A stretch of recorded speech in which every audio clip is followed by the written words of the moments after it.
All right, let's dive in. We're taking a look at the invisible life of ADDIE LARUE today. Yeah. And, really exploring those themes of freedom memory. Your choices we make. The weight of choices, exactly. And Yeah. we've got some excerpts from the novel itself, so we can really get into, like, the nitty-gritty Yeah. of Addie's story. Yes. Especially that curse and then how her whole life changes when she meets Henry. Right. A man who can actually remember her. It's crazy, right? Yeah, it really It's is. such a cool concept. It is, and what's so fascinating is how it all plays out across centuries. You know? We're right. talking 18th century France onward, watching her navigate these changing times, but also like that deep loneliness Yeah. of being forgotten by everyone she meets. And you see that right away in the excerpts. Oh, absolutely. Like right from the start, you're pulled into Addie's world. This young woman, she just wants something more than this, small village life. Right, wants freedom. Yeah. So she makes this deal with darkness for immortality. Bold milk. Super bold, but the price is steep, right? The price is huge. Yeah. To be forgotten by everyone she meets. Everyone. Think about that for a second. Your parents, your friends, even a lover looking at you Oh. with empty eyes. It's like you never existed. Exactly. Their memories of you completely gone. And the excerpts don't shy away from that impact at all. No, they don't. Like there's this one moment, Oh, yeah. I mean, it just hits you right in the... It feels Addie's own father. Yeah. He doesn't recognize her. He pushes her away like she's a stranger. It's brutal. And then there's that scene with her childhood sweetheart. Oh, my God. He sees her, and for a second, you see that flicker of recognition. Yeah, Like he knows her, and then it's gone. poof, gone. Just like that. Yeah. Her name escapes him mid-conversation. Heartbreaking. It really drives home the weight of that curse. And it's not just those fleeting connections either. No, it impacts every aspect of her life. Yeah, she can't build anything lasting. Right. Like, she saves up for this dress she really wants. Oh, yeah. Goes to the tailor, and overnight, he forgets her order. Like she was never there. Gone! Trying to leave her mark on the world. Impossible. You can't leave a mark when even a simple inscription vanishes. It's both fleeting and eternal at the same time. Exactly. Such a strange existence, this constant struggle against being erased. Against being forgotten. But here's the thing, she's there for some of history's biggest moments. Oh, yeah. She's a silent witness to it all. The French Revolution, she's right there in Paris, experiencing that chaos firsthand. Not just observing it, living through it. And later on, she's in Florence during the Belle Epoque. Imagine that, seeing the world change around you. Right. The rise and fall of empires, new ideas taking hold. All while being tethered to this curse. It's almost like she's this ghost. A ghost in her own life. Yeah, watching everything unfold, but never truly being a part of it. But she's not just drifting aimlessly, though. No, not at all. The excerpts show how she adapts to each era, each city. Her resilience is incredible. And you even see it in her fashion choices. Oh, yeah. Tell me about that. So in 18th century Paris, it's all about practicality and safety. Makes So sense. she's wearing men's clothing. Blending in. Exactly. But later you get these glimpses of her longing for those beautiful gowns, That desire for beauty, for things she can never truly possess. because they'd be forgotten just like her.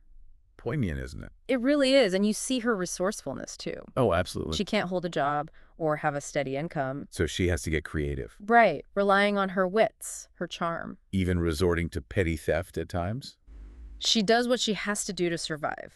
A true survivor. Living on the fringes of society, constantly reinventing herself.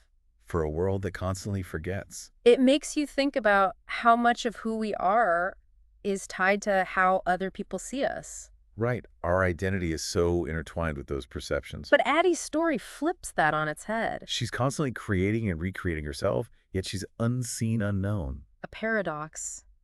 But here's where it gets really interesting. Okay, I'm listening. Even though she's forgotten, she still manages to leave her mark on the world. Wait, what do you mean? The excerpts mention these artists, writers, musicians, Okay. whose work is subtly influenced by these fleeting encounters with Addie. Interesting. It's like she's this muse sparking creativity without anyone knowing. But she was even there. Exactly. Wow, that's a really cool way to think about those unseen forces that shape art and culture. It is, right. Like all those chance encounters, the fleeting moments of inspiration. We often don't even recognize them. But for Addie, it's more than that. How so? She desperately wants to express herself through art. Leave her own mark. Yes, but the curse prevents that. Oh, that's got to be frustrating. There's this one passage that's just so poignant. Tell me about it. She's describing trying to paint, and her brushstrokes disappear as soon as she makes them. Wow. So she can inspire art, but can't create it herself. It speaks to that human need to create, To leave something of ourselves behind. Exactly, and she's constantly denied that outlet. That's heartbreaking. It's this constant reminder of the cruelty of her curse. So near yet so far. And then into this world of fleeting connections walks Henry. A man who remembers. Can you imagine? Living for centuries, unseen, unheard. And then someone looks at you. And really sees you. Remembers you. It's like a miracle. And the excerpts build this mystery around their connection. Yeah. It's not all laid out at once. There's this slow burn. Like, how could he possibly remember her when everyone else forgets? What makes him different? Right. It makes you question everything you thought you knew about the curse. It's such a great hook. It really pulls you in. It's kind of like Henry maybe made a deal of his own too, right? How interesting. Like a bargain with that same darkness that got Addie. Okay. You know how he wanted to be remembered, loved, seen? Mm-hmm. It's kind of echoes what Addie was looking for, that connection. Yeah, for sure. But when you really get into his story, Yeah. it's like those wishes, they got all twisted up. Yeah, not what he expected. No, not at all. He kind of got what he asked for. In a way. But not really, right? Sure. Like in the excerpts, you see people drawn to him, Oh, yeah. but it's all surface level. That magnetic charm, the success. Yeah. It almost feels fake, Manufactured. Yeah, like it's missing that real human connection. Like a spark is missing. Exactly. There's this scene that really got to me. Oh, tell me about it.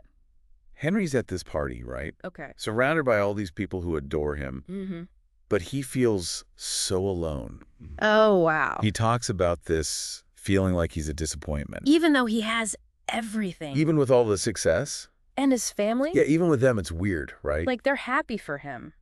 On the surface, But underneath, there's this tension. something's off. Yeah, their relationships, they feel strained, almost fake, Like they're putting on a show? It's like his deal created this perfect life. Or facade. Yeah, but underneath it's all hollow. And it's not just his personal life either. No, his career gets all messed up too. Oh, it happens. Well, he gets offered this teaching position Okay. at his old school, his alma mater. All right. But it's the same place where he had this huge fight with the dean years ago. Oh, no.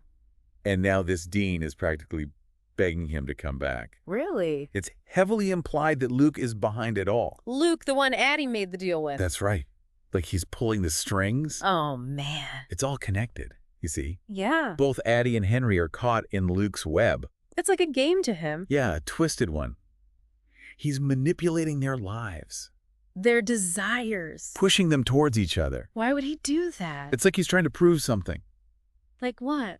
Like human connection is meaningless, Oh, wow. fleeting, shallow. But Addie and Henry, They defy that. their connection is real. It's messy, complicated, yeah. There's something genuine there. For sure in those excerpts when they recognize each And other, they shared memories. those little touches. It's like they're resisting Luke's cynicism. And for Addie, Yeah. Henry's like this beacon of hope. In a world that constantly forgets her, Exactly. And for Henry, Addie reminds him that real connection is still possible. even with all that fake charm around him, It's a battle for their souls, really. against Luke, Yeah, he's always trying to mess things up, create obstacles. sow doubt, Like with that ring he gives Addie. Oh, yeah, that's a good one. It's like a dark mirror to the one she wears for the curse, Tempting her. with seeing her own soul. Understanding her deal. It's classic Luke, right? And power play. Make her question everything. But Addie, she sees right through him. She's strong. And that just makes Luke furious. There are parts in the excerpts where you see his anger. Yeah, it boils over. That monstrous form comes out. And he's losing control. And then the threats start. Trying to isolate her from Henry. Keeps them apart. Taking her to different cities, showing her all the awful things in the world. Dark. He even makes it seem like Henry's in danger. Oh, no. Playing on her fear. Trying to break her. That's messed up. It is, but it's interesting how it shows this dark side of love. Obsession. Yeah. Luke's feelings for Addie, they're twisted. But they're real. He can't deny them. But he can't control her either. And it drives him crazy. You almost feel bad for him. It's sad in a way. This all-powerful being. Worshipped and feared. But alone. Addie represents something he can never have. True connection. With another soul. There's a point where he actually confesses this to Addie. Oh, really? Yeah, he says he needs her. Wow. Not in like a possessive way. But because she embodies something he craves. It's kind of heartbreaking. It is. Even someone like Luke. wants that connection. Yeah, and Addie with her strength. Her belief in human connection. It's like she shows him how empty he is. A reflection he doesn't want to see. But it's a testament to how strong humans can be. Even against these impossible odds. Addie's story is about hope. But it comes at a price. To protect Henry, From Luke. Addie makes another deal. A sacrifice. The excerpts end with her gone, and Henry's left alone with his memories. A bittersweet ending. Full of questions. Did she break the curse? What happened to Luke? How does Henry cope? With remembering someone who's disappeared? It really makes you think. About choices and memory. Like, she's this ripple in time, you know, leaving these traces of herself, but she's gone. It's a haunting thought. It is. And the excerpts don't give us all the answers. No, they leave a lot open. But they really make you think a memory, you know? Absolutely. How it shapes us, who we are, the legacy we leave behind. And for Henry, that legacy is huge. It's heavy. He's the only one left who remembers her. Everyone else is forgotten. Imagine carrying that weight, knowing she's out there. Maybe still trapped with Luke. It's both a gift and a curse. And you see him struggling with that. Oh, absolutely. In the excerpts. Yeah. He's haunted by those shared memories. The fear for her safety. Not being able to find her. But those memories also bring him comfort. Knowing he's the only one who can keep her story alive. That's where their connection becomes something more. Powerful. It goes beyond the physical, beyond time and space. Through his memories, Henry becomes her anchor. He even starts writing everything down. Preserving those fragments of her life. Exactly, so they're not lost forever. It's like he becomes her voice. Her advocate. In a world that's forgotten her. It really highlights the power of storytelling. How we can immortalize those we love. Keep their memories alive. Even after they're gone. It's beautiful and heartbreaking at the same time. It really is. Addie's story challenges us to think about what matters. What truly matters? Is it those big achievements, the grand gestures? Or is it remembering? Cherishing those connections. Sharing the stories that make us who we are. Addie's life might have been invisible to most. But through Henry, his love and devotion, she becomes this beacon. A reminder that even the smallest acts of kindness, those moments of beauty, can ripple through time, touching countless lives. So as we wrap up our deep dive into the invisible life of ADDIE LARUE, we want to leave you with this. What stories will you carry with you? And how will you share them with the world? If you were to make that deal with the darkness, what would you sacrifice? And what would you hope to gain? Think about that as you explore Addie's world. You might find that her invisible life leaves a very visible mark. On your own soul.